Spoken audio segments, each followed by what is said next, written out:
Hello అండి అందరికీ. మన చుట్టూ పచ్చని వాతావరణం ఉంటే మనసుకి ఆహ్లాదంగా, కంటికి ఇంపుగా, ప్రశాంతంగా అనిపిస్తుంది. మన చుట్టూనే కాకుండా మన ఇంట్లో కూడా మొక్కలు పెంచుకుంటే ఇంటికి అందము, దాంతో పాటు మనకి మంచి ఆక్సిజన్ కూడా వస్తుంది. అందుట్లోనూ నాకు మొక్కలు పెంచడం అంటే చాలా ఇష్టం. ఇవి పెంచాలి అంటే నా దగ్గర మట్టి కూడా లేదు. సో కుండీల్లోనే పెంచుకుందాం అని చెప్పేసి ఆలోచన చేసి 4 కుండీలు తెచ్చుకొని దాంట్లో ఒక్కొక్క కుండీలో 3 మొక్కల నుంచి 4 మొక్కల వరకు పెట్టేసుకున్నా.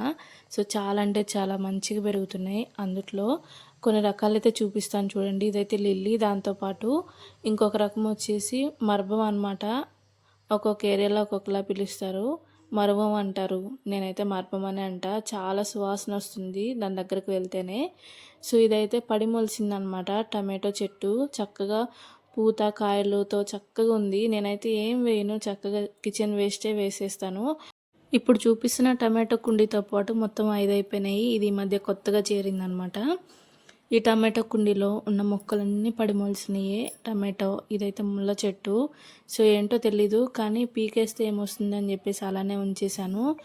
ఒక రకం టమాటో, దాంతోపాటు కాకరకాయ, ఇవన్నీ నేను జస్ట్ విత్తనాలు వేసేస్తే అట్లా పడి మొలిసినాయి అనమాట. పాడైపోయిన కాకరకాయలు అంటే పండిపోయి ఉంటాయి కదా, అవి ఇంకా పాడైపోయిన టమాటాలు అవి తీసుకొచ్చి వేసేస్తుంటా. అవే ఆ విధంగా మొక్కల్లా వచ్చేస్తున్నాయి. కొన్ని కొన్ని అయితే అసలు ఏం మొక్కలో తెలియకోకుండా వచ్చేస్తాయి. సర్ప్రైజింగ్ అనిపిస్తుంది.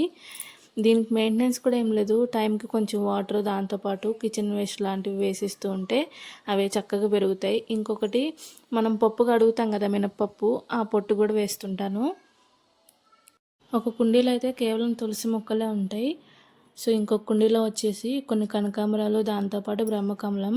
లాస్ట్ ఇయర్ అయితే దగ్గర దగ్గర ఇంకా అది చనిపోతుంది అన్నట్లు అనుకున్నా నేను బ్రహ్మకమలం. ఎందుకంటే పెద్ద పెద్ద కొమ్మలు 2 అయితే ఉన్నట్టుండి పసుపు రంగులో అయిపోయి ఇంకా చనిపోయిద్దేమో అన్నట్లు అనిపించింది. నేనైతే ఊర్లో లేక వాటర్ కూడా సరిగా వేయలేదు, లేకపోతే వేసిన వాళ్ళు ఎక్కువ వేసేసారో తెలియదు, కానీ అదైతే పసుపు రంగులో అయిపోయి చనిపోయిద్ది అన్నట్లు అనిపించింది. కానీ దేవుడి దయ వల్ల మళ్ళీ ఇగో ఈ విధంగా అయితే చిగురు వస్తుంది. ఈ మొక్కలు పెంచడం అనేది మా తాతగారి దగ్గర నుంచి నాకు వచ్చింది.